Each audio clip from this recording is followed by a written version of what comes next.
Have you ever found yourself choosing if you wanted a brownie or a cookie? You want a fudge warm centered chocolatey treat, but at the same time also a sweet, soft, chewy centered crisp edge treat. Quite the predicament, right? What if I told you you don't have to choose between the two great sweet treats at all? Hi, my name is Angelica and I'm here to explain how to make brownie cookies, or I call them brookies, which is a delicious treat that combines the chewy, chocolatey delight of brownies with the mixed crisp edges and sweet taste of cookies. Not only will I be focusing on how to make brookies, but I will also be focusing on the history of brownies and cookies, and how someone had the most fantastic idea to combine the great inventions into one.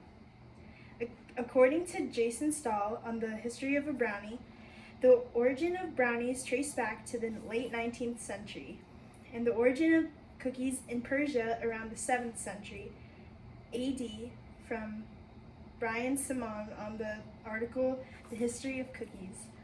The way the brookies were invented was because a woman named Javon English was going through a heartbreak and was craving a sweet treat, and made the concoction of brookies. Now on to baking. This recipe is the one I normally use to make this delightful treat. Before we do any mixing, get your supplies ready, such as your whisk, and a bowl or two, one for the brownie batter and one for the cookie batter, and an extra spoon. You may have these ingredients in your kitchen. Keep in mind you will have 2 layers. The first layer is the brownie batter, and the batter contains 1/2 cup unsalted butter, melted, 1 cup granulated sugar, 2 large eggs, 1/3 a cup of unsweetened cocoa powder, 1/2 cup of all-purpose flour, 1/4 teaspoon salt, and 1/2 teaspoon vanilla extract. And then once gathered, you put it in the bowl and you mix it well.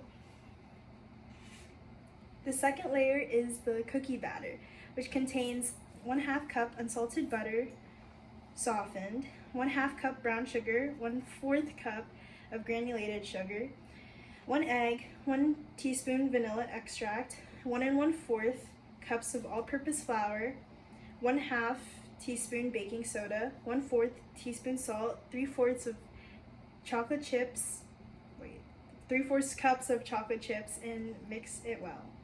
Once mixed, you can either take a spoonful of the dough and lay it out one by one on the brownie layer, or just pour the whole batter on top. Every now and then, I make my own brookies and sometimes even share it with my family and friends. I genuinely feel like from the bottom of my heart that brookies will always hit different. I hope that I did a good job in explaining how to make them, as well as making your mouth water thinking about this savory, sweet treat. Whenever you're having trouble picking in between brownies and cookies, always remember you can just get the best of both worlds with a brookie. Thank you.